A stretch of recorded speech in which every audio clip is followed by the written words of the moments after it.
Melhorou um pouquinho? Qualquer coisa eu mudo o foco aqui da câmera. Pronto, mudei pra mim. Ótimo. Perfeito. Bom dia galerinha, bom dia. Melhorou assim? Aí quando eu for jogar lá no quadro, daí então eu só mudo e a gente muda o foco pra pegar aqui o conteúdo. Pronto, perfeito. Já vi aqui como que a gente vai fazer. Ótimo. Galera, a gente vai falar de processo civil. O material que eu preparei é um material de recursos.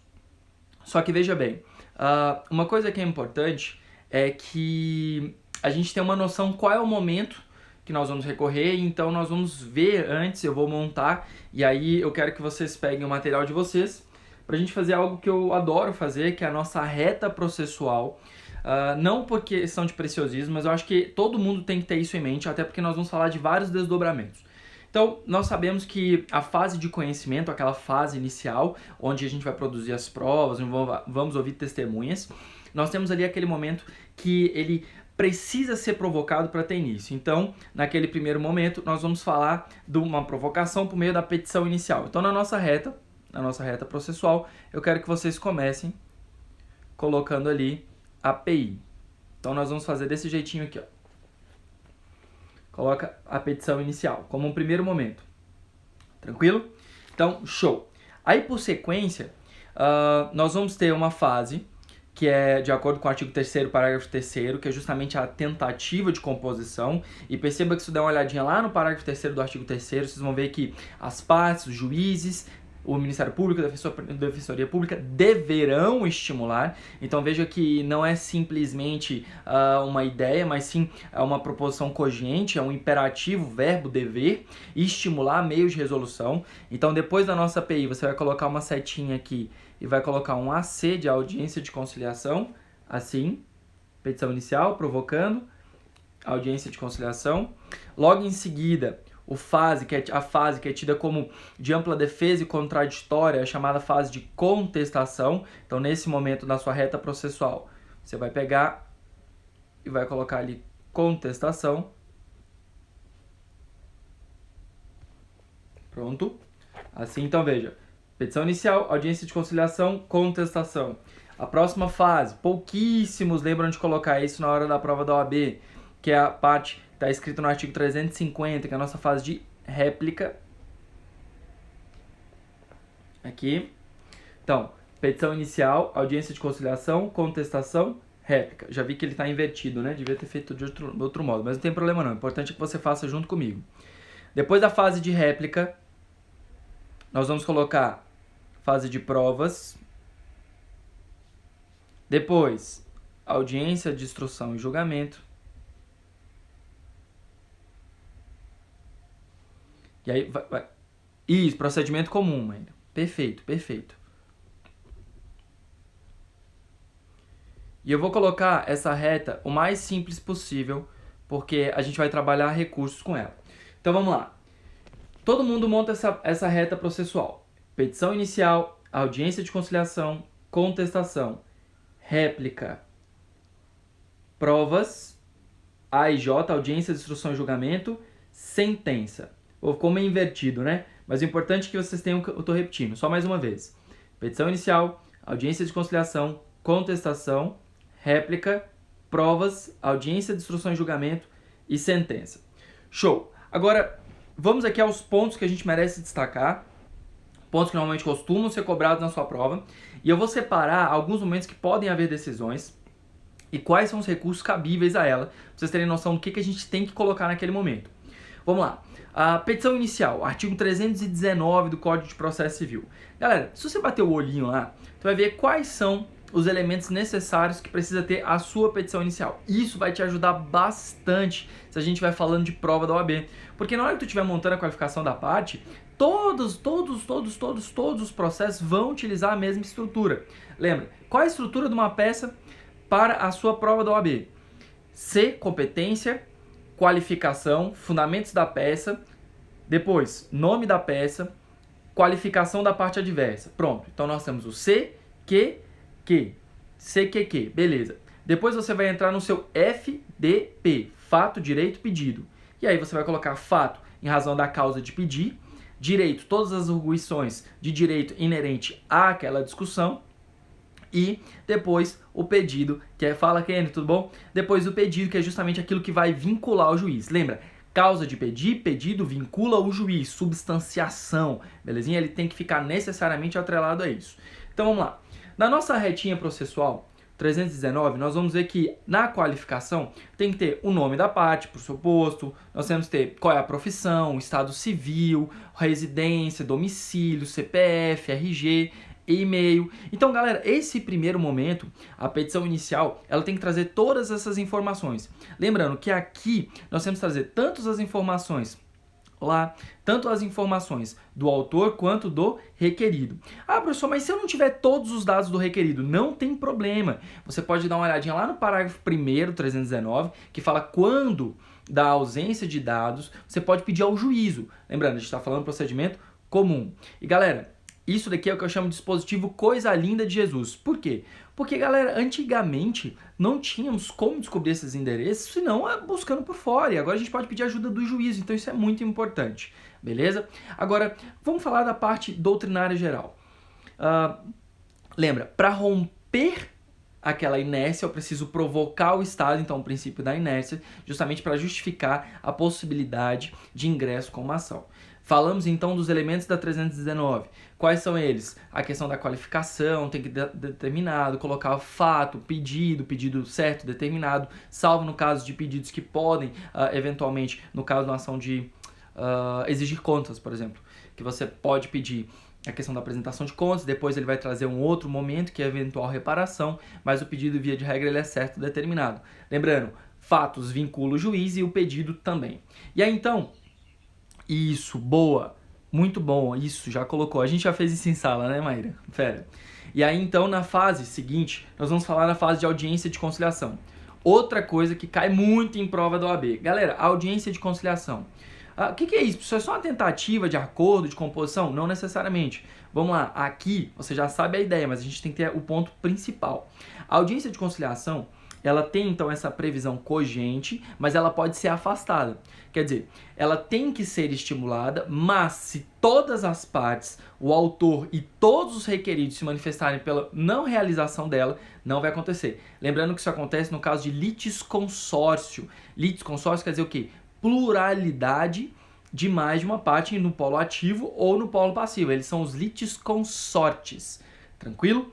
Bem, então aqui na parte de audiência de conciliação tem outra regrinha, 30, 20 e 10. O que quer dizer isso, professor? Esses são os momentos onde deve acontecer 30 dias antes a marcação, 20 dias antes a citação, 10 dias antes a manifestação que recusa, ok? Essa audiência de conciliação. Então, macetinho, 30, 20 e 10. E aí você vai aprender fácil. Professor, uma das partes não se manifestou sobre a não realização dessa audiência. E agora? E agora que vai acontecer? Porque ela só vai deixar de acontecer se todas as partes se manifestarem nesse sentido. E aí, então, vemos a contestação. Professor, contestação, eu quero que vocês lembrem de um princípio que sempre cai na OAB e cai muito em concurso. É chamado de princípio da eventualidade. Toda matéria de defesa deve ser arguída no primeiro momento que a parte deva se manifestar. Isso implica dizer que se ela deixa de se manifestar no momento oportuno, ocorrerá a chamada preclusão. Perdeu-se a oportunidade de se manifestar. Então, a contestação ela tem esse ponto muito importante. E digo uma coisa para vocês, tanto na vida prática quanto na vida doutrinária de quem está fazendo concurso público, esse princípio é muito importante. Na prática, eu costumo dizer que o que mais acontece são erros aqui na contestação, porque as pessoas deixam de impugnar todos os elementos que foram apresentados na petição inicial e isso gera como consequência a preclusão em razão do princípio da eventualidade. Isso já aconteceu, por exemplo, caso recente para vocês. Eu tenho uma causa de família onde a autora buscava a revisão dos alimentos. E na contestação, pasmem, o advogado requerido esqueceu de impugnar, esqueceu de apresentar sobre o binômio possibilidade e necessidade. E aí depois, então, em especificação de provas, ele tentou discutir isso. E aí o que aconteceu? precluiu em razão do princípio da eventualidade. Toda matéria de defesa deve ser discutida aqui na contestação ou, se produzida posteriormente, logo no primeiro momento possível para a sua manifestação. Tranquilo? Galera, agora eu quero que você dê um pit stop aqui. Viu que a gente está falando de petição inicial, audiência de conciliação e agora nós entramos aqui em contestação. Antes de irmos para esse outro momento chamado de réplica, eu quero que vocês tenham uma coisa em mente. A nossa PI, vamos começar agora a dificultar um pouco. A nossa petição inicial, ela tem 3 pedidos, tá bom? Então vamos lá. Ela tem P1, P2 e P3. Então vamos lá. Nossa petição inicial tem P1, P2 e P3. Galera, o nosso caso para a gente trabalhar e para vocês começarem a trabalhar essa questão do raciocínio com vocês é o seguinte. Um camarada, vamos pegar aqui a última pessoa que entrou, Miriene. Pronto, a Miriene estava dirigindo e aí ela foi lá e bateu no carro do Gustavo. Tranquilo. Bateu no carro do Gustavo. E aí, professor? Então a gente tem ali uma questão do dano. Tá. Só que o Gustavo era motorista de Uber. Opa! Uma informação importante. E a Miriene, quando saiu, ainda saiu xingando ele. Saiu braba, ofendendo ele. E aí, então, o Gustavo entrou com uma ação de reparação de danos morais e materiais, onde no primeiro pedido ele pediu reparação de danos materiais. Fez 3 orçamentos, bonitinho, deu lá o conserto R$ 1.200, o mais barato. P2, danos morais pela ofensa, por ter xingado, por ter esbravejado. E P3, lucros cessantes, ou seja, ele deixou de ganhar dinheiro em razão daquele acidente, porque ele era motorista de aplicativo. E aí nas provas, o que ele fez, galera? Ele juntou vídeo do local mostrando como é que foi a dinâmica, ele juntou comprovante dos orçamentos e ele juntou o comprovante dos últimos meses dele como Uber. Após a contestação, o juiz verificou o seguinte: bem, realmente a gravação demonstra como foi a dinâmica da batida. Então aqui eu não tenho discussão sobre o P1. Inclusive, em contestação, ele não refuta a batida porque ele também viu o vídeo. E aí, por que a gente está falando disso agora? Porque, veja, esse P1, só o vídeo ali, ele conseguiu demonstrar bem a dinâmica. Agora, o P2, que é a questão do xingamento, e o P3 precisa de uma análise mais profunda. O juiz precisa analisar direitinho. E aí, então, o que ele faz? O juiz vai lá após a contestação e emite um julgamento parcial antecipado de mérito. Professor, que diacho é isso? Calma, relaxa. Julgamento parcial antecipado de mérito quer dizer que agora vai surgir uma nova reta. Implica dizer que aqui, aquele pedido P1, ele foi julgado. Aquele P1, ele foi julgado e ele vai ter uma modalidade de decisão. O que esse P1 aqui ele traz como natureza? Qual é a natureza jurídica desse julgamento parcial antecipado de mérito? Se você colocar no seu material lá, artigo 356 do CPC, e depois combinar ele com o CPC também, artigo 1015, inciso 2º, você vai ver que cabe agravo de instrumento das decisões de mérito. E aí, então, é exatamente essa hipótese.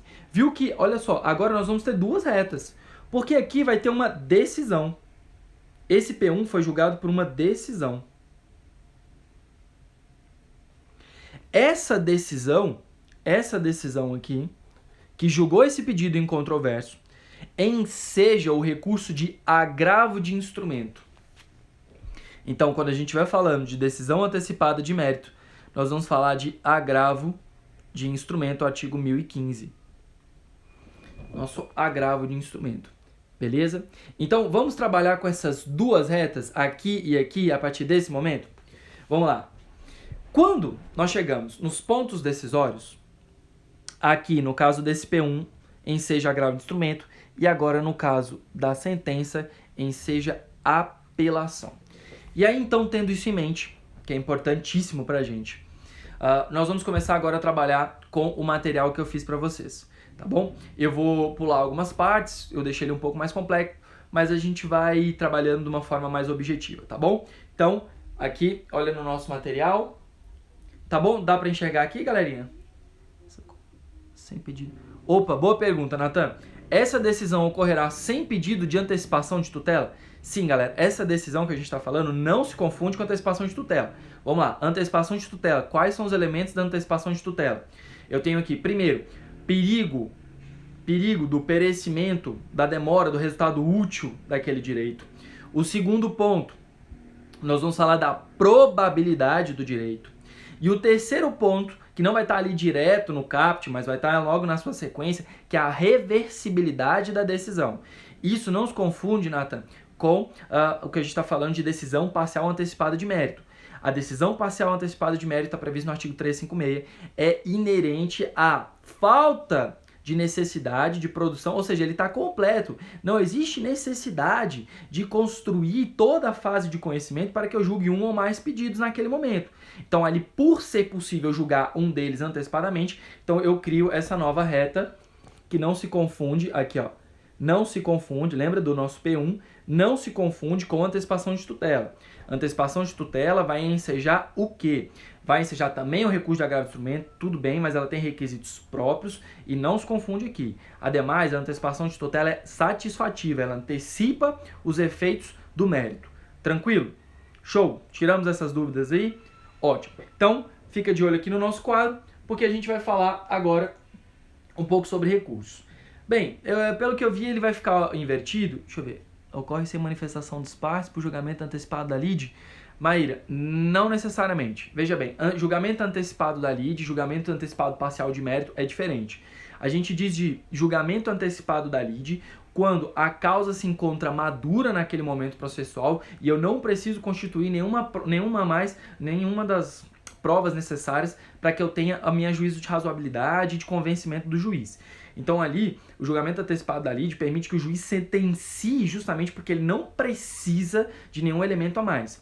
Julgamento parcial antecipado de mérito é quando ele vai julgar parte. Então, em que pese a natureza ser semelhante, o julgamento antecipado da lide, porque se entende sim como parte da lide, mas ela não é o somatório, ela não é a lide. Lembrando, lide é a pretensão resistida. Lide é todo aquele envolvimento. E aí, no caso do julgamento parcial antecipado de mérito, é um pedaço dela que se restou incontroverso e pode ser julgado sem a necessidade de dilações probatórias ou demais elementos para o convencimento do juiz. Tranquilo? E aí, ó, no caso do julgamento parcial antecipado de mérito, cabe agravo de instrumento. No julgamento antecipado da lide, vai gerar uma sentença e o recurso será a sentença de apelação. Belezinha? Show? Fera. Então, aqui no quadro, a primeira coisa que eu quis... Massa, legal. Primeira coisa que eu coloquei foram sobre os pressupostos. Eu acho que, infelizmente, acaba que ele fica invertido, né? Mas é bom, na próxima live eu já entendi como que a gente vai fazer. Então, na próxima live eu vou virar e vou deixar mais fácil para vocês, tá? Legal, a gente vai aprendendo. E aí eu coloquei assim sobre os pressupostos recursais, intrínsecos e extrínsecos. E aí pontos que a gente precisa separar nos nossos recursos. Que é o seguinte. Primeiro ponto, o que é preciso para recorrer? Segundo, como recorrer e onde recorrer? Então, o que eu preciso? Via de regra, você vai pensar. Você precisa de uma decisão que tenha julgado improcedente. Quer dizer, você tem que ter perdido, de certa forma, você tem que ter algum elemento que enseje aquela necessidade para você recorrer. Segundo ponto, como recorrer? Qual é a regularidade formal da coisa? Quais são os elementos que eu preciso seguir para que eu tenha essa possibilidade de recorrer? E por fim, onde recorrer, que nem é nada mais do que a competência. E aí então, nós falamos de dois momentos aqui, nós falamos da sentença e nós falamos ainda também do agravo de instrumento pelo julgamento parcial antecipado de mérito. Então lá, a sentença, ela põe fim, põe termo à fase de conhecimento. Então, quando nós falamos de apelação, um recurso de 15 dias de prazo, 15 dias úteis, nós temos que ter em mente que ele vai ser interposto, olha o verbo, interposto aonde? Ele vai ser interposto no juízo a qual? Aquele que proferiu a decisão, ok? Então, você interpõe o recurso, você recebe o recurso, o juiz recebe o recurso, intima, olha a palavra intima, e não cita, pelo amor de Deus, cita é quando lá no comecinho, para dar ciência da existência de uma relação processual, intima dos atos processuais, intima a parte adversa, ó que massa, e aí, Ué, belezinha? Tudo bom, galera? Então, você intima a outra parte para se manifestar em contra-razões de apelação. Qual é o prazo? 15 dias, igual. Show. Qual que é o grande diferencial aqui? Porque aqui nesse caso, quem vai receber tanto a petição de interposição quanto a contrarrazão vai ser o juízo a qual. E aí, olha só, ele vai remeter para o juízo ad quem, independente de juízo de admissibilidade. Quer dizer o quê? O juiz, ele recebeu e ele verificou assim, ih, tá intempestivo.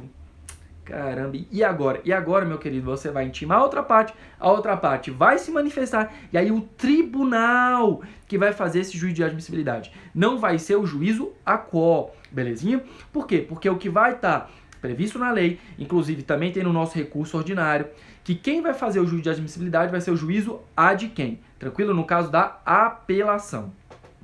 Show? Já no caso do agravo de instrumento é diferente. Porque o agravo de instrumento ele vai ser interposto aonde? Diretamente na segunda instância.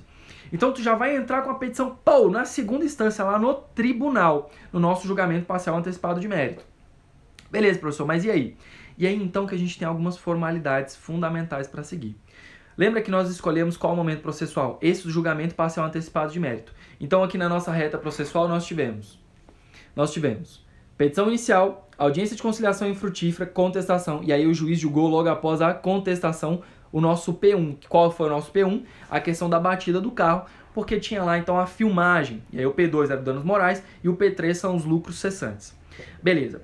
Então, ele já julgou essa primeira demanda, essa primeira parte, e agora nós já sabemos que o recurso é agravo de instrumento. Show. Tem como eu recorrer na primeira instância para remeter para a segunda instância? Vamos lá. O que ensina a lei é que ele vai ser protocolado diretamente no juízo ad quem tribunal e tu deves necessariamente, salvo se o processo for eletrônico, anexar as principais peças, bem como colocar a procuração e os dados do advogado da parte adversa, da parte contrária, agravada. Belezinha? Ué, pessoal, mas como assim? Implica dizer o seguinte, gente, se eu vou recorrer diretamente para um tribunal, tá lá no tribunal, ele precisa das informações da primeira instância. Então o agravo de instrumento ele tem essa necessidade de que se junte as demais peças diretamente na segunda instância.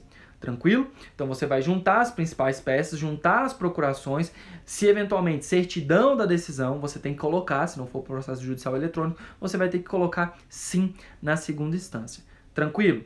Então, toda a necessidade de formalização do recurso. Acabou por aí? Não.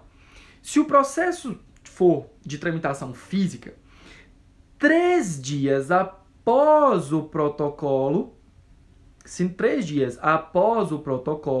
você deve juntar no processo físico,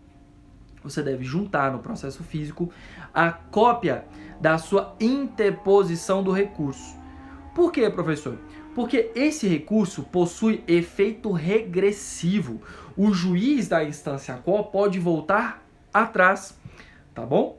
Então você deve protocolar, cópia dessa interposição no juízo a qual, sob pena do seu recurso ser julgado deserto. Isso para processos físicos. Agora, no processo digital, PJE, é importante que se junte? Sim, o juiz ele vai ser cientificado, mas é importante que se junte. Por quê? Para que ele faça de fato ciência daquela decisão, daquele recurso, e que ele tome então a consideração sobre o efeito regressivo do recurso.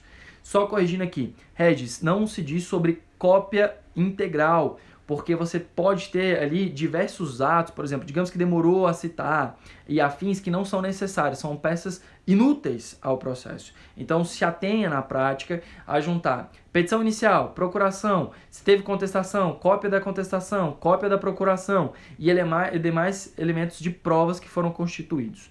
Tá bom? Beleza? Então vamos dar sequência aqui no nosso material e aí conforme for colocando eu vou traduzindo para vocês porque eu percebi que ficou invertido, tá bom? Vamos lá. Aqui a primeira coisa que eu destaquei foram os pressupostos intrínsecos. E aí é chamado de direito de recorrer. Então, você que está anotando aí, se fosse colocar esse bizu para a teoria dos recursos, coloca lá assim, pressupostos intrínsecos, macete, direito de recorrer. E aí nós vamos separar 4. Primeiro deles, cabimento. Qual é o recurso cabível naquela oportunidade? Lembrando que aqui, galera, os recursos, eles são taxativos, quer dizer, o recurso ele só existe se ele tiver previsto em lei. Se ele não tiver em lei, ele não existe, então não tem como eu inventar um novo recurso, tá bom? Então, nós temos o primeiro momento, que é a questão do cabimento. Cabe aquele recurso? Interesse. Aí eu vou chamar a atenção da questão do interesse para uma coisa muito interessante. Quais são as possibilidades que se dá numa sentença, gente? Ou ela vai ser procedente, ou ela vai ser improcedente, ou vai ser parcialmente procedente. Mas que isso não tem como, né? Ela vai decidir de alguma forma. Então, o seu interesse de recorrer, via de regra, ele vai estar atrelado à ideia de sucumbência, ainda que parcial. Professor, eu vi com o professor Kenio, saudoso Kenio, que é possível recorrer de uma decisão, por exemplo, que absolveu pela ausência de provas. Claro, galera, isso em processo penal, né? Não vamos confundir, porque a absolvição por ausência de provas é diferente de absolvição por inocência, né? Então, o bojo material e o bojo da ausência de provas são coisas distintas, né? De uma absolvição de fato e ausência de provas para condenação. Mas isso é processo penal e aí, com certeza, os nossos professores aqui já vão exaurir isso com vocês. Então, volta para cá, aqui no quadro. E aí, o segundo ponto vai ser o interesse. Show? Próximo, legitimidade. Quem pode propor aquele recurso? Então, vamos lá, a gente está falando de pressupostos intrínsecos do direito de recorrer. Primeiro, cabimento, qual é o recurso cabível. Segundo, interesse que você recorra. E terceiro, legitimidade, quem pode. E quem pode? As partes, o Ministério Público, Defensoria e o terceiro interessado. Galera, lá no caso da assistência, você vai ver que, na hipótese de assistência, o assistente ele pode recorrer, desde que ele não vá contrariamente àquele principal, tá bom? Professor, e no caso, quando eu tenho ali a multiplicidade, o litisconsórcio, também quando a gente vai falando de responsabilidade em razão do chamamento ao processo, se um deles recorre, aqueles efeitos se aplicam a todos os demais. Tranquilos? Show! E aí, a D, que é a inexistência de súmula impeditiva. Então, o recurso fica com sua admissibilidade condicionada à ausência de súmula impeditiva daquela matéria. Então, pressupostos intrínsecos, direito de recorrer. Quando a gente falar, então, dos elementos, cabimento, interesse, legitimidade e inexistência de súmula impeditiva. Pegou aí? Anotou? Fera, galera! E os pressupostos extrínsecos? Olha só, extrínsecos, intrínsecos internos, extrínsecos fora. Bem, professor, aqui eu quero que vocês tenham muita atenção, tá bom? Porque o primeiro deles, aliás, desde o começo, do título, quando a gente fala de pressupostos intrínsecos, nós vamos falar do modo do exercício de recorrer. Se ali atrás a gente falava do direito de recorrer, agora nós vamos falar do exercício, a forma como a gente vai recorrer. E aí o primeiro é tempestividade. Galera, tempestividade. Não precisa ficar preocupado com relação à tempestividade. Ah, a pessoa tem que decorar os prazos. Não, calma, relaxa. Bizu, galera. Tirando os embargos de declaração, os demais, 15 dias. Então, lá no 1003, parágrafo 5º, excetuados, ó lá, tá, até anotei aqui, excetuados embargos de declaração, o prazo para interpor recurso e para responder eles é de 15 dias, tá bom? Só que o bizu aqui é um que cai muito em prova, já vi muita gente errando isso na prática também. Pensa comigo o seguinte, digamos que lá na tua cidade, vamos pensar aqui, tem um feriado próprio de Minas Gerais. Vamos falar o dia do queijo. Claro, é brincadeira, mas assim, tem o dia do queijo e para tudo, inclusive o tribunal. Isso aí é um feriado nacional? Com certeza não é um feriado nacional. Então, se eventualmente a parte recorrente for interpor um recurso especial, um recurso extraordinário, que não vai para aquele tribunal, mas sim para o STJ e para o STF, ele precisa necessariamente comprovar que naquele dia foi feriado sob pena de perder o prazo, ser considerado intempestivo, porque ele não demonstrou que naquela data foi feriado. Beleza? Então precisa ficar atento com relação à legitimidade. Perdão, à tempestividade. Lembrando, 15 dias regra geral, 5 dias embargo de declaração. Professor, mas no juizado especial, calma que a gente está falando de procedimento comum. A gente não vai falar de recurso nominado aqui hoje. Eu já sei que você está animado, mas relaxa. Vamos falar só de procedimento ordinário, comum. E aí o segundo ponto, nós vamos falar de preparo. Preparo. Preparo quer dizer o quê? Preparo são as custas judiciais. Galera, custas judiciais implica dizer que, por vezes, alguns recursos, você vai ter que realizar o pagamento. Como é que é? Caso perder o prazo, pode pagar em dobro o preparo? Vamos lá, misturou os dois, mas boa pergunta, eu entendi, Regis, foi uma boa sacada. Então, só pra gente separar aqui a pergunta do Regis para quem tá acompanhando. Galera, perdeu o prazo? Um abraço, beijos. Você perdeu a sua oportunidade de se manifestar, vai precluiu sua oportunidade de se manifestar da forma correta. Vai ocorrer a coisa julgada formal e material, porque você perdeu o prazo. Tranquilo? Beleza, show. Claro, material desde que seja inerente à apreciação de mérito. Mas a gente já está falando lá na frente, então muito provavelmente já deve ter ocorrido o julgamento de mérito. O que o Regis está falando é a questão do preparo.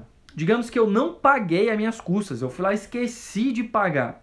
Bem, antigamente, se você deixasse de pagar as custas, o seu recurso era julgado deserto. Acabou. Não tem como apreciar se você não pagou as custas. Agora, nós temos um novo dispositivo. Esse dispositivo é coisa linda, que também está lá no artigo 1007, parágrafo 2º, que é o seguinte. Se a parte deixa de juntar o preparo, deixa de recolher o preparo, agora é possível que ela o faça sob prazo de 5 dias e sob pena de que o recurso dela não seja apreciado, seja julgado deserto, de recolher as custas em dobro. Então, como eu sei que vocês estão aqui em homenagem à inteligência de vocês e do interesse, por que disso? Galera, porque, bem, aconteceu muito problema, muito problema, lá meados de 2010, 11, 12, sobre a seguinte projeção. Quando começou-se a ter a questão dos pagamentos via internet banking.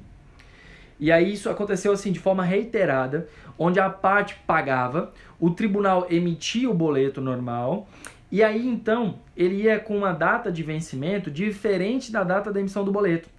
Diversos recursos, eu cansava de ver isso na época do Código de 73, diversos recursos com agendamento de pagamento e não pagamento do boleto em definitivo. E aí o que acontecia? Acontecia que aquilo ali não estava pago, e aí acontecia que o recurso era julgado deserto. Muito obrigado aí pelo elogio. Então acabava que o recurso era julgado deserto, justamente porque ficava como agendamento de pagamento e não efetivamente um pagamento. Então isso deu muito problema, e por bem, foi uma medida razoável, né, de que pudesse fazer essa complementação em dobro. E no mais, às vezes a parte também não tinha dinheiro naquele momento, e por N variáveis, então, o código trouxe essa inovação, né, eu acho que foi muito acertado. Então, nós falamos das custas e das custas complementares. Professor, e se eu não paguei toda, paguei só metadinha, eu fui intimado e aí eu paguei só metadinha em vez de pagar o dobro, e aí eu quero agora pagar tipo parcelado. Pode? Não pode pagar, galera, não é Casas Bahia. Custas judiciais não é Casas Bahia. Aqui é uma chance, e se você não recolheu, tem que recolher em dobro. Beleza? Tranquilo? Ou então se não recolheu integralmente, só vai ter só a suplementar. Tranquilo? Fera? Show! Então vamos continuar aqui falando sobre os pressupostos. Olha aqui o próximo. Pressuposto que a gente está falando, pressuposto extrínseco. Regularidade formal. É a forma de apresentação dos recursos, e eu já coloquei aqui princípio da fungibilidade. Fala, Júnior, belezinha? Galera, forma de apresentação. Os recursos, eles possuem uma estrutura própria. Implica dizer que se você não seguir aquela estrutura própria, você pode estar errando o recurso. E aí, então, eu coloquei aqui o princípio da fungibilidade, que nós falamos muito em sala. E fungibilidade quer dizer o quê? Galera, fungibilidade quer dizer poder analisar um como se outro fosse. Só que, eu preciso dar um exemplo que não acontece, viu, galera? O cara foi lá e apresentou uma apelação e era para ser um agravo de instrumento, mas ele colocou certinho, só errou o nome, professor. Pode? Não. A fungibilidade permitiria eu analisar um como o outro se houvesse dúvida fundada sobre o cabimento dele. Então nós temos uma que é bem direta e específica, quando nós falamos do recurso especial e recurso extraordinário, onde o recurso extraordinário ele é voltado, ele é direcionado para o STF, e o recurso especial ele é direcionado para o STJ. Então recurso extraordinário STF, recurso especial STJ. E aí, em razão da discussão não trazer ofensa direta, mas sim reflexa à Constituição, O próprio Código de Processo Civil diz que é possível que o STF remeta para o STJ, concedendo prazo à parte para que adite o recurso, porque ali a forma mais correta seria o STJ por meio de recurso especial. Então veja, há uma dúvida fundada, existe ali elementos para isso, e aí há essa fungibilidade típica prevista no próprio Código de Processo Civil. Tranquilo? Então, a fungibilidade não é qualquer tipo de erro, beleza? A fungibilidade necessita necessariamente de que haja uma dúvida fundada sobre o cabimento do recurso. Então, em assim havendo, beleza, show, é possível requisitar a questão da análise sobre o pleito da fungibilidade. Ressalvar essa hipótese? Não pode. Tranquilo? E aí, olha só, o último elemento extrínseco que a gente vai trabalhar, que é a inexistência de fato extintivo ou impeditivo do direito de recorrer. Galerinha, se o camarada vai lá e renuncia, ele abre mão do seu direito de recorrer, será que ele pode recorrer? Se ele foi lá e confessou, se ele desistiu de um recurso, entende? Existe ali algum elemento de fato que impede a apreciação daquele recurso? Sim. Então, esse elemento extrínseco vai fazer com que ele não seja analisado. Beleza? Olha a galera rindo aí, e aí, Aline? Belezinha? Vamos lá, então, de princípios. Caramba, nem cheguei a entrar no código. Professor, isso é teoria geral dos recursos? Exatamente. Isso aqui é só uma partezinha inicial. Lembrando que nessa aula de hoje a gente vai falar só de apelação e de agravo de instrumento. Né? E, claro, toda essa parte de teoria dos recursos que cai bastante na sua prova da OAB, e aí eu acho que é importantíssimo. Vamos lá, princípios. Olha os princípios que a gente separou. Taxatividade, ou chamado de números clausus. Que quer dizer o quê? Quer dizer que os recursos eles devem estar previstos em lei, então há um rol taxativo sobre o seu cabimento. Singularidade ou unirrecorribilidade. Não, Regis, não vou falar um pouco de recurso nominado porque é juizado especial. A incidência dele na prova da OAB é muito pequena, né? Então, lá na Lei 9.099, o prazo é diferenciado. Então, ali a gente tem uma circunstância muito peculiar. Ele vai caber da sentença também, lembrando que o juizado especial a gente tem a limitação da sua atuação, tá bom? Mas ele não vai caber hoje aqui nesse momento, tá? Show. Mas no próximo eu gravo, então eu gravo um vídeo particular só sobre ele. Então, princípio da singularidade, unirrecorribilidade. Só tem um recurso para cada tipo de decisão. Professor, mas e o embargo de declaração? Porque eu sei que embargo de declaração cabe sobre qualquer decisão. Então, a gente vai falar aqui sobre questões específicas. Então, vamos lá. A unirrecorribilidade quer dizer que cada determinada decisão possui um recurso próprio. Beleza. Só que quando de qualquer decisão judicial houver qualquer um desses 4 elementos, tiver obscuridade, contradição, erro material ou omissão, é possível a oposição, olha o verbo, oposição de embargos de declaração, tranquilo? Então, show, vamos lá. Próximo, nós vamos falar ainda da questão da proibição do reformácio impégios. Essa nossa galerinha penalista adora e é show, realmente é muito interessante. Reformácio da vedação do reformácio impégios. Quer dizer o que, professor? Professor, quer dizer que não pode reformar para pior? Veja bem, galera, não pode reformar para pior se somente uma das partes recorrer. Então, digamos que eu fui lá e perdi. Eu perdi, em vez de eu ser condenado em 10 mil, eu fui condenado em 5. O parte autora ficou feliz, falou assim, não, 5 mil tá bom, satisfeito. E aí, eu fui lá e recorro, somente eu. Imagina o seguinte, eu recorri. A parte adversa que não recorreu, ela pode ser privilegiada por isso? Imagina o seguinte, se eu recorro, tô lá, perdi, vou recorrer. Será que o tribunal pode aumentar ainda o quanto que eu tenho que pagar? Então não, galera, se somente a parte que perdeu recorrer, não posso estar falando sobre a modalidade que permita que um tribunal reforme aquela decisão para pior. Então o tribunal não pode, por exemplo, condenar em 10 mil, sendo que somente eu recorri daqueles 5. Tranquilo? Da vedação do reformácio impégios.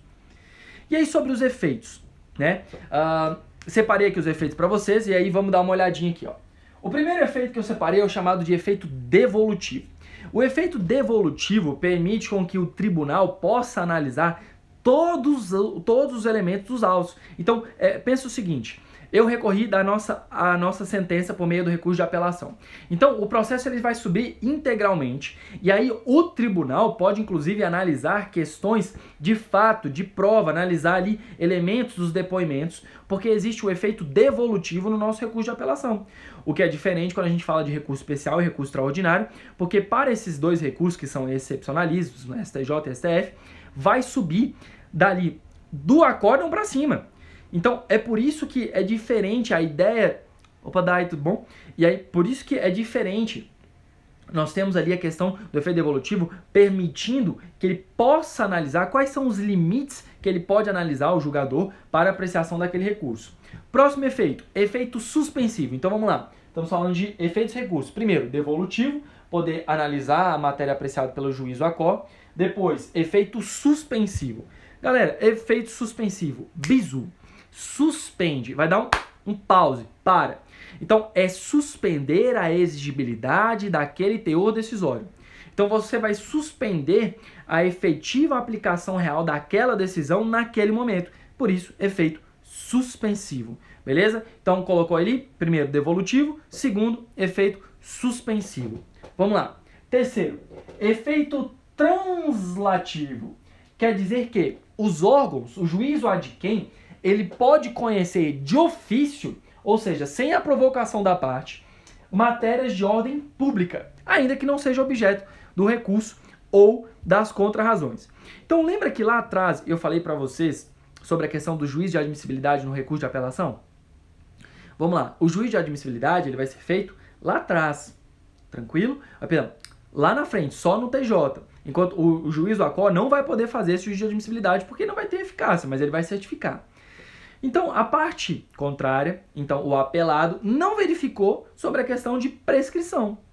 De acordo com o efeito translativo, o tribunal ele pode analisar efeito de prescrição, efeito de decadência, ainda que não tenha sido suscitado pela parte, bem como qualquer matéria de ordem pública. Matéria de ordem pública é aquela que excede o mero interesse das partes. Pô, professor, mas a prescrição interfere. Não, galera, calma, não interfere. Aliás, não é só inerente à parte. A prescrição, ela é do porquê, é um pressuposto daquela existência daquela relação. Então, a decadência, decai o direito, prescreve o prazo. Então, isso tudo é matéria de ordem pública, tá bom? Legitimidade da parte, tudo isso. Então, vamos dar sequência. Efeito expansivo. Olha lá, esse aqui é do momento.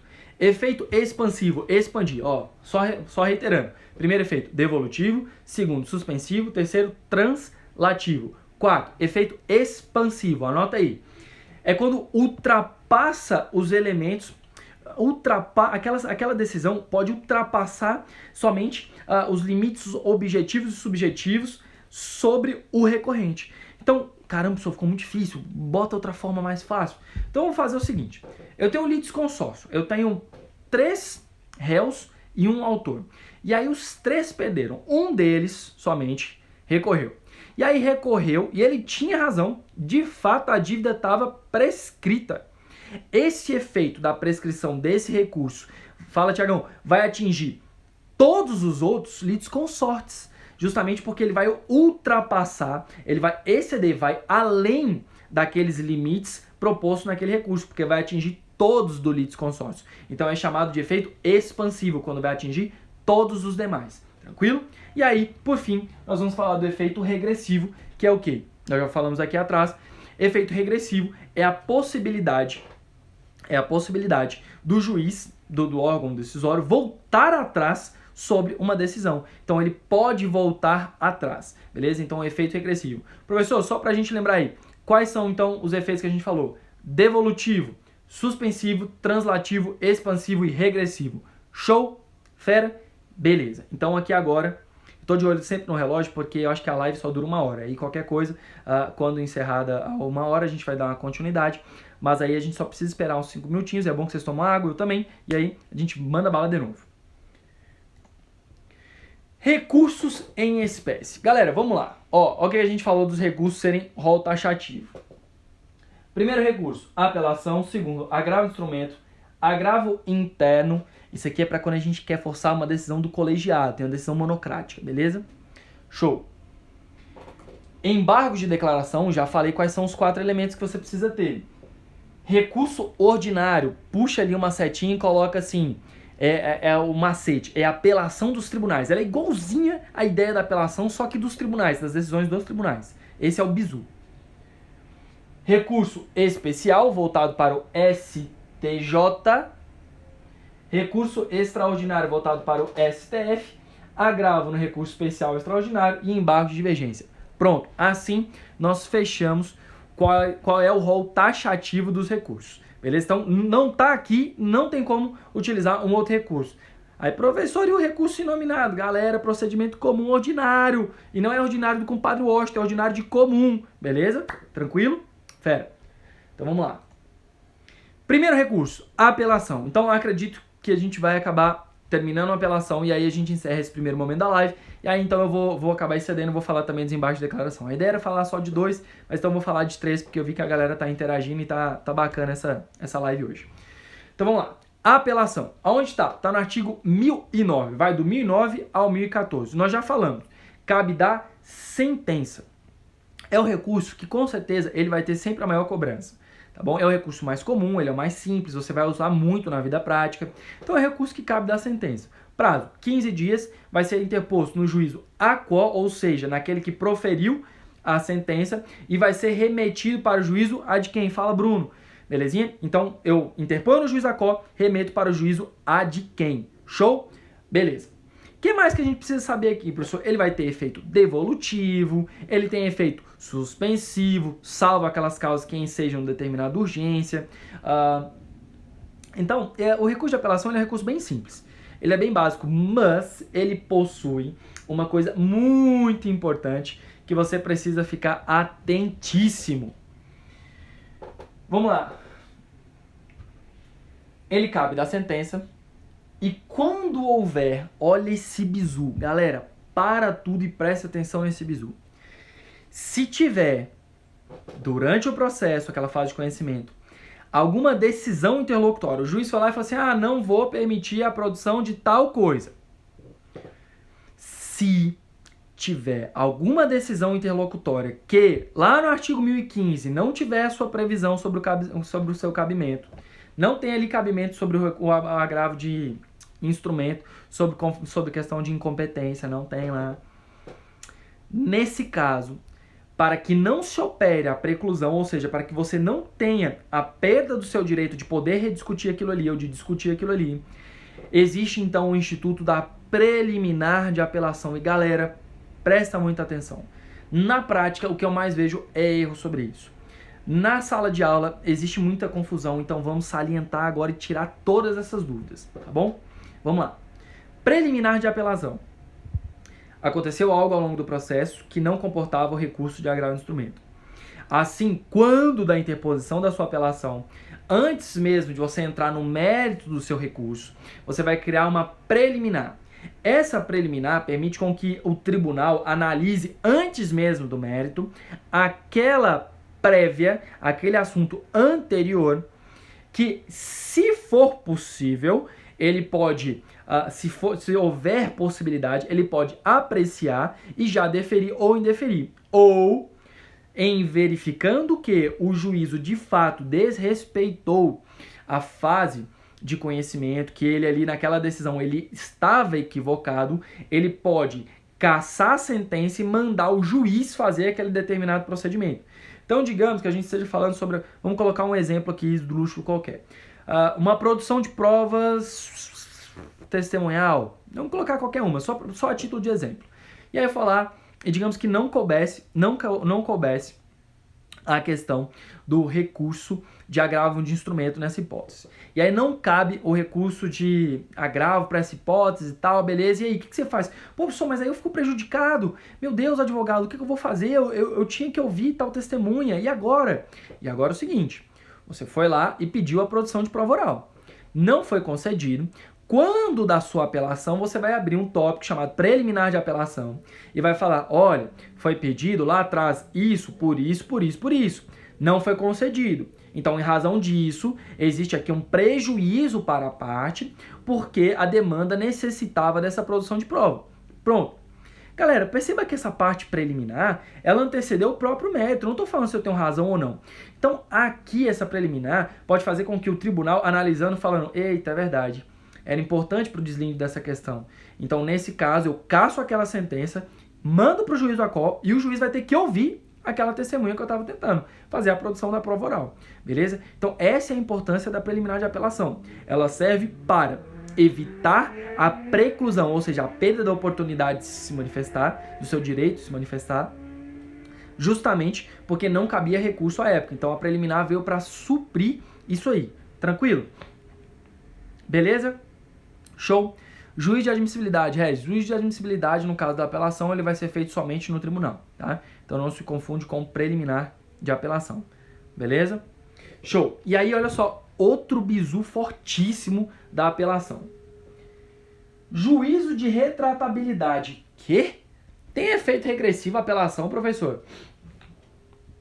Galera, pode ter. Tá vendo? Olha o bizu. Pode ter. Então, o que eu anotaria aí? Eu colocaria assim, juízo de retratabilidade, efeito regressivo, pode existir. Quando? Eu coloquei aqui, ó, em deferimento da petição inicial, em procedência liminar do pedido e as sentenças que são tidas como terminativas. Ou seja, sentenças que não analisam o mérito por algum vício de formalidade. Então, em deferimento da petição inicial, faltando alguns elementos dela. Em procedência liminar do pedido, quando a gente tem ali um julgamento já pautado, o juiz vai lá e sentencia justamente porque existe um incidente de demanda repetitiva, recursos repetitivos, existe ali uma súmula. Então, é quando há uma hipótese onde já há um entendimento vinculado sobre aquela matéria e o juiz pode julgar improcedente, matar aquele processo de forma liminar. Ok? Então, ele vai lá e dá improcedência liminar do pedido, bem como o indeferimento da inicial e as sentenças terminativas. Isso enseja a possibilidade de efeito regressivo. E como funciona isso, professor? Tu interpõe a sua apelação, prazo de 15 dias, normal, beleza. Só que, nessas hipóteses, em 5 dias, o juiz pode se manifestar se ele vai voltar atrás ou não. Beleza? Fera? E aí, então, para a gente poder encerrar a parte de apelação, para dar o nosso primeiro break, o primeiro e único break, daí, então, a gente vai fazer 5 minutos de break, tá? Nós vamos falar das funções do relator. Bem, o relator, quando recebe a apelação, o que acontece? Ela vai ser distribuída para uma turma e aí da distribuição da turma vai ser nomeado um relator. Ele pode decidir monocromática, nunca passem essa vergonha, eu já passei uma vez quando eu estava estagiando, mas estagiário a gente faz muito disso mesmo, normal. Foi lá assim, doutor, decisão monocromática, eu nunca vi uma pessoa rir tanto na vida. Mas vocês não vão passar por isso, porque vocês são agora meus alunos tops do momento, e aí vocês não vão cair nesse erro.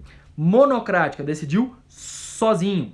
Então ele pode decidir sozinho e pensa, aí eu vou pegar aqui o exemplo do Regis. O Regis colocou aqui embaixo, juiz de admissibilidade.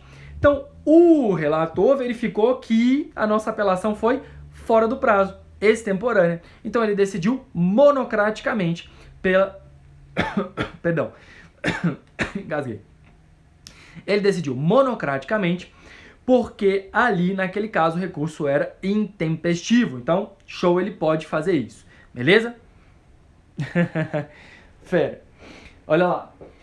Calma, viu, gente? A tosse aí, fica tranquilo, foi engasguei mesmo, tá? Tranquilo, tô bem, tá tudo bem. E aí nós temos a questão, se ele decidir monocraticamente, nós temos o quê? A possibilidade de agravo interno para que a turma se manifeste. Com mais... Na prática, vamos falar de prática. O que eu gosto sempre de falar essa diferenciação entre os dois, né? A gente falou bastante da parte doutrinária e eu vou usar meus minutinhos finais para falar um pouco na prática. Tá tudo bem, viu, Raquel, Natan? Eu não sei se é Edmar Paula, mas vamos lá.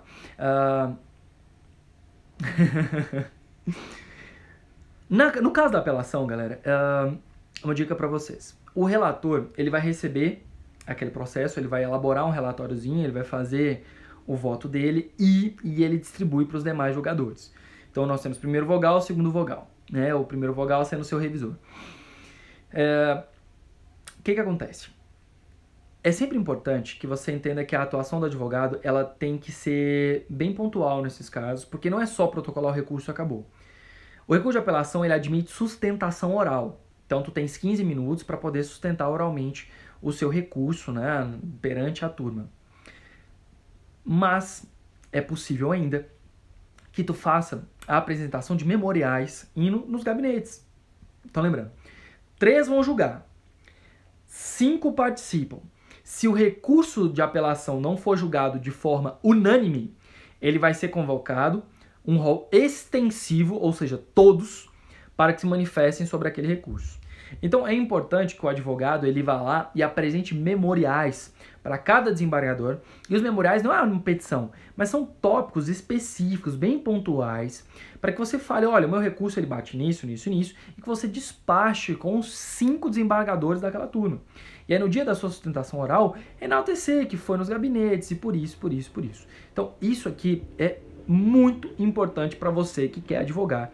Eu sei que aqui é passei na OAB, o objetivo é uma parte mais dogmática, mas galera, eu não poderia deixar de falar isso, porque é muito importante para você, tá bom?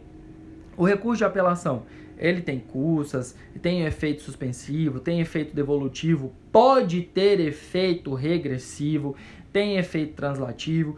Então, é um recurso muito simples, muito comum e na prática nós utilizamos demais. Então, galera, vamos fazer o seguinte. Eu vou tomar uma água e aí agora são exatamente 9h59.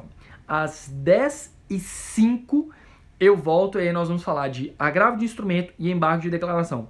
E aí então nós vamos sortear para quem tiver aqui, para quem tiver ao vivo, live conosco, nós vamos sortear o nosso livro da aula de hoje, belezinha? Então, galerinha, daqui a pouco a gente volta e até logo.